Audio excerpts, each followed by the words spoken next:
Vielä hetken käveltyään he tapasivat jälleen lempeän herra Etanan, joka kantoi kotia selässään.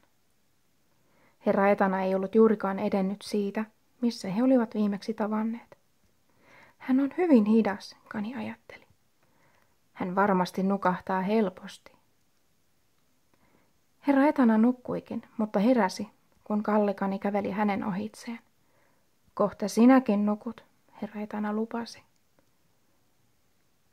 Niin minä nukunkin, sillä olen niin väsynyt, että haluaisin vain sulkea silmäni.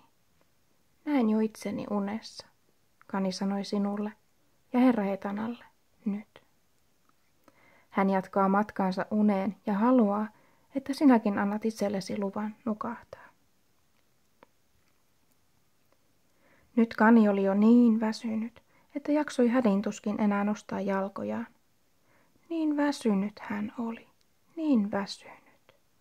Mutta silti Kani ja sinä, katsoja, jatkoitte matkaa kotiin ja kohti syvempää unta.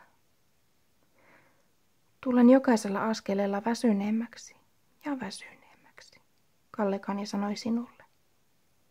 Väsyneemmäksi ja väsyneemmäksi. Pian olen kotona, niin väsyneenä, että et enää jaksa pitää silmiäsi auki, ja se tekee sinut entistä väsyneemmäksi.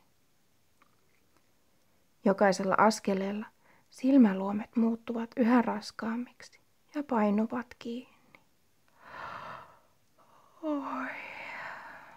Silmäluomet ovat raskaat kuin kivet, raskaat, raskaat, hyvin raskaat. Kalle-Kani näki kotinsa. Vihdoinkin, Kani ajatteli, kaksin verroin aiempaa väsyneempänä. Nyt me kumpikin pääsemme nukkumaan, katsoja. Nukkumaan oikein makoisasti. Kani käveli ovelle niin väsyksissä, ettei edes jaksanut avata sitä.